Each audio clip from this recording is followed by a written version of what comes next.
What's up, everybody? Happy Wednesday.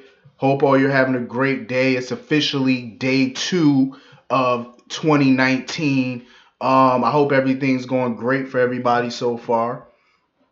Um, Getting into this episode though, GH,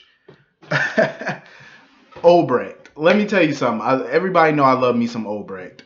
Valentine is you can't threaten Obrecht.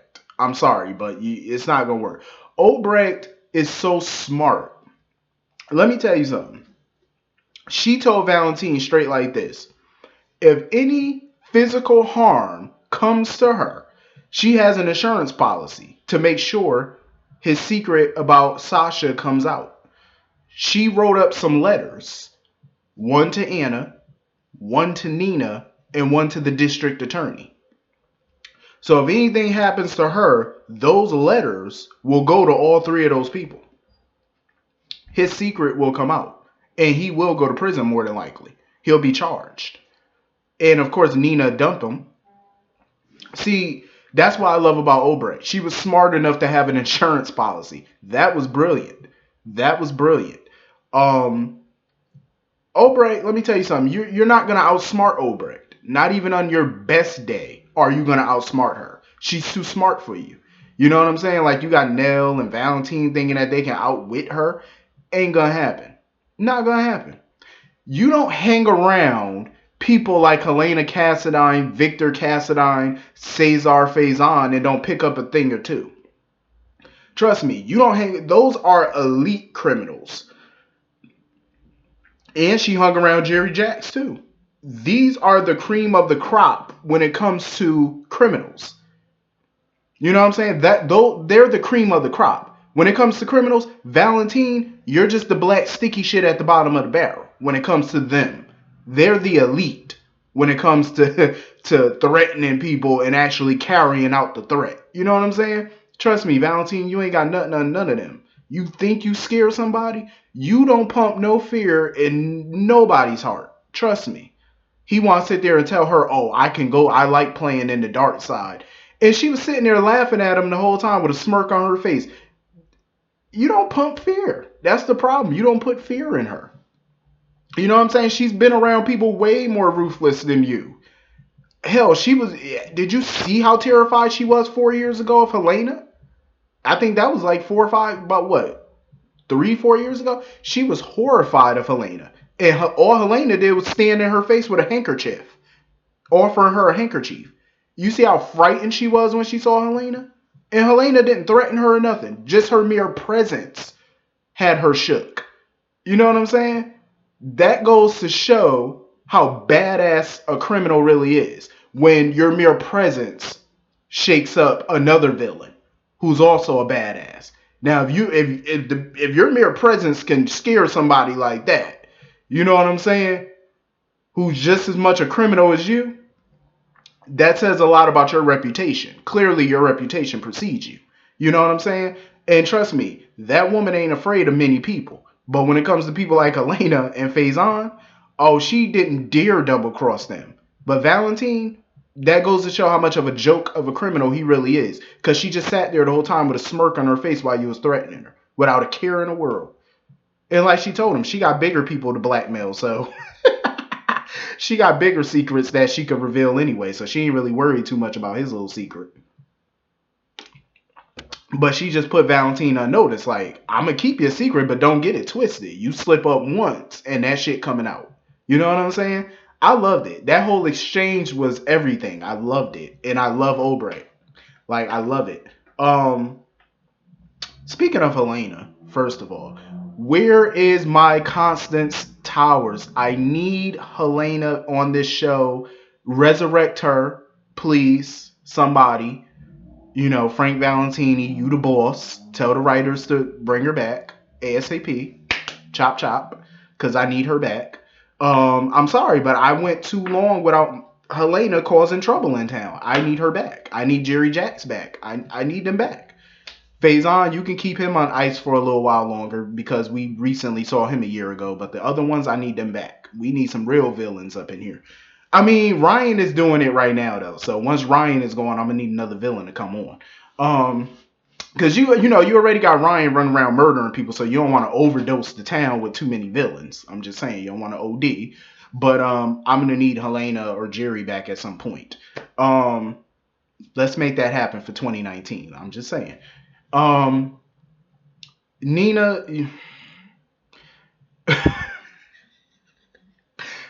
my hope for Nina for 2019 is that she just gets a clue. I'm just saying that she gets a backbone. She stopped letting him smooth his way back into her panties. I'm just saying. I know the sex must be amazing, but you need to, focus.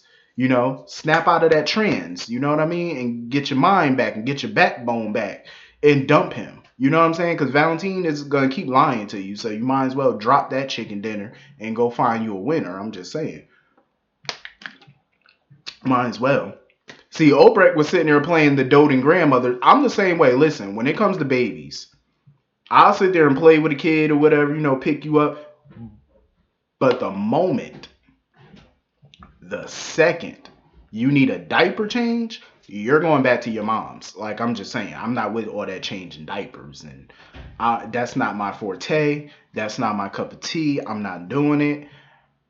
And if I'm babysitting, Lord knows you don't want to leave no baby with me. Because I'm going to tell you right now, if they shit in their diaper, they're going to be smelling like trash until you come back and get them. Because I'm not changing nobody's diaper.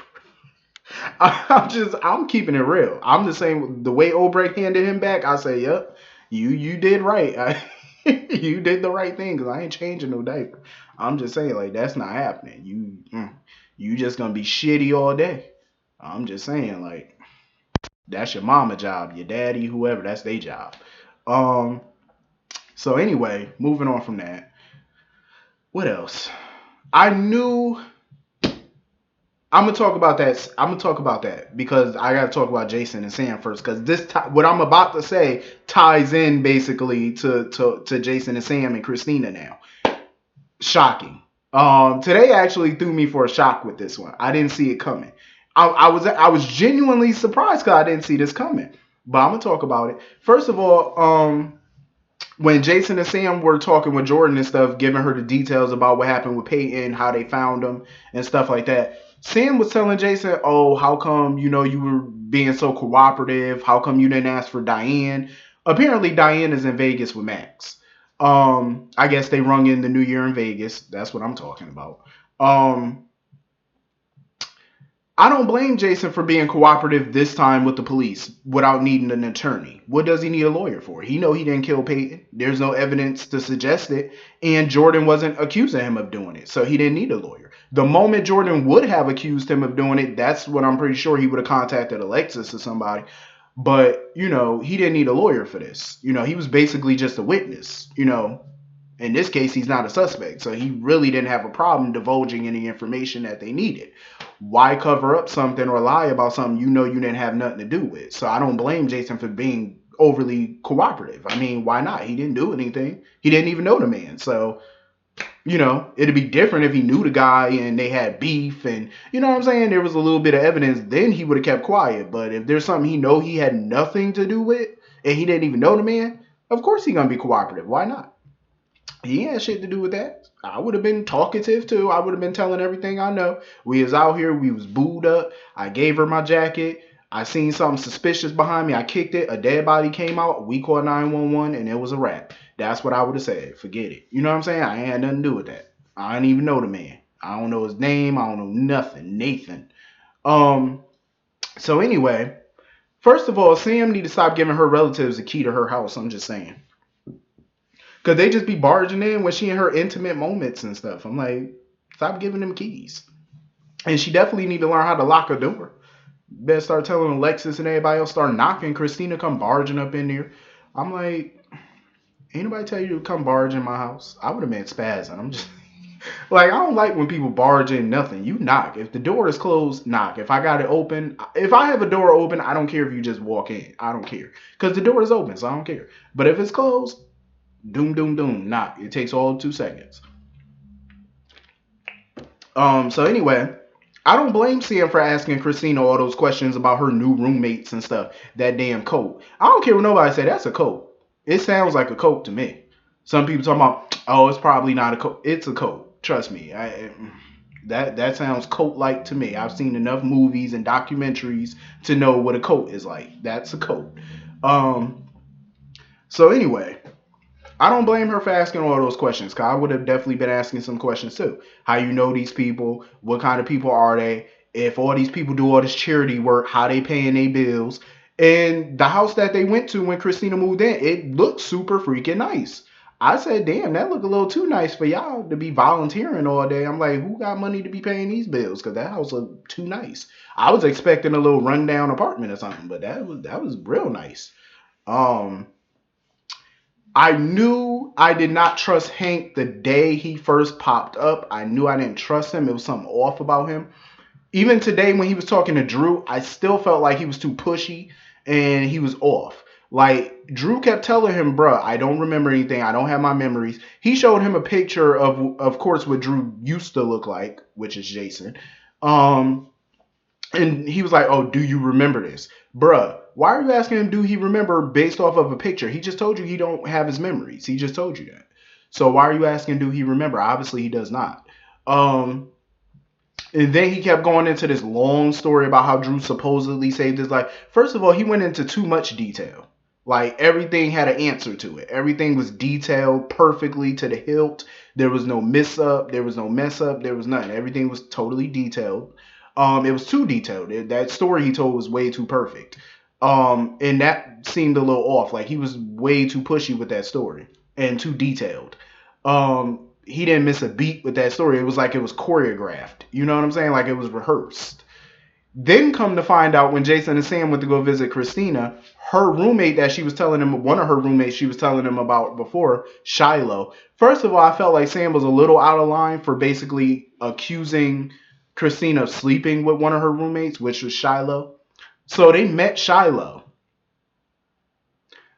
Come to find out, Shiloh is Hank. I said, get the fuck out of here. I was like, Hank? I was surprised. I didn't see that coming. Some of y'all might have seen it coming. I didn't. I was genuinely surprised by that. I really didn't see that coming. Him being a part of this. I said, so he's a part of the cult? He's the leader? I said, well, I'll be damned. Jason looked at him like he was ready to whoop his ass. See, Jason knew it was that intuition in him. Jason knew it was something off about him. And when he seen him there, he was like, mm-hmm. Jason made that face. Well, you know, Jason always make that same little stone cold face. But he was looking at him like he wanted to whoop his ass right there. Because he knew something wasn't right with that dude. He knew it. I knew it. I said I freaking knew it. I can't wait to see what's going to happen with this. I wonder if Shiloh has anything to do with who's coming after Sam. I wonder, because like I said, Daisy has to be working with somebody. She don't seem like that bright of a bulb to go after Sam by herself. She really just don't. She don't seem that bright. And she don't seem that, she just don't. She got to be having some type of partner to pull all this off. Ain't no way she doing it by herself. So I wonder if Shiloh is a part of this. This is interesting. I'm liking this. See, this is what I'm talking about, GH. Y'all starting to come through with something that's intriguing me this year. And the year just started. So keep it up. Seriously. Keep it going. Y'all finally doing something. But see, that's the problem with them too. Because they know how to start a storyline. But I'm worried about that middle and that end. That's what I'm worried about. If you can hook me in the beginning, don't lose me in the middle. Because once you lose me in the middle, I already know it's going to be some bullshit with the end. I already know. But anyway, moving on. It's a new year, same incompetence, Jordan. Jordan and Curtis were sitting there talking to the killer and they ain't even know it. I said, and Ryan was dropping so many hints. He was just dropping clues that was in their face and they still couldn't put it together. They could not put it together. Listen, I'm going to give them somewhat of a pass because Jordan and Curtis don't know Kevin like that. They don't know Kevin. They don't know the history of Ryan. They don't really know the history of Port Charles like that, of the murders, and they don't know the full history. So I'm giving them somewhat of a pass. But he was dropping too many clues. I said, how are y'all not picking up on what this man's saying? Like, you ain't pick up on nothing he said. Absolutely nothing. They ain't pick up on nothing. But they are in the right direction. I will say that. The mere fact that they were saying how the killer must like attention. Because think about it. Every time he kills so far has been at events. Mary Pat, She turned up at Laura's event. Kiki was killed on Curtis and Jordan's wedding, and now Peyton was killed New Year's Eve. Whoever is the killer, Ryan, he likes attention. I feel like that's gonna be Ryan's downfall. The mere fact that he wants attention from this, because it's clear that he wants to be, he wants the attention of, the glory of these murders. That's clear. Because why else would you do it in such a public fashion for them to easily be found? You know what I'm saying? He wants attention. So I will give credit to Jordan and Curtis because they're pulling into pieces. Like they're analyzing this killer, like they're profiling this killer. They kind of, judging by the way he's killed and the manner that the bodies are found, they're putting the pieces together. They're in the right direction. They're in the ballpark. But it's like, y'all need to bring it home now. You need to figure this out quicker because you're in the direction. They're in the ballpark. They just got to figure it out. I don't blame Jordan for telling Lulu that whatever she tells her is off the record. Because, Lulu will report that shit in a minute. The mere fact that there's a serial killer, but I mean, the whole town about to find out anyway, so it kind of don't matter. I mean, I will say it was cool of Lulu to give Ava a heads up about Ryan and Kevin and his past or whatever. It was it was cool of her to do that. She didn't really come near to judge her or nothing like that. She just came really to talk to Kevin, Ryan, about the murders. But she did give Ava, a heads up about what happened in the past and stuff like that. Ava, she's grieving right now. Ava's not thinking straight.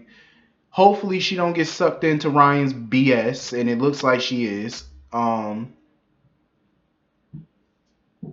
can kind of give her a pass on it, though. Kind of. Because of her grief. Other than that, I probably say she's crazy, but she can't judge Ryan because Ava did worse than Ryan, though, to be honest. But I'm going to tell you right now, this whole Ryan-Ava situation, that's like a merger from hell. The two of them together, hot mess. So anyway, Kim was getting on my nerves today.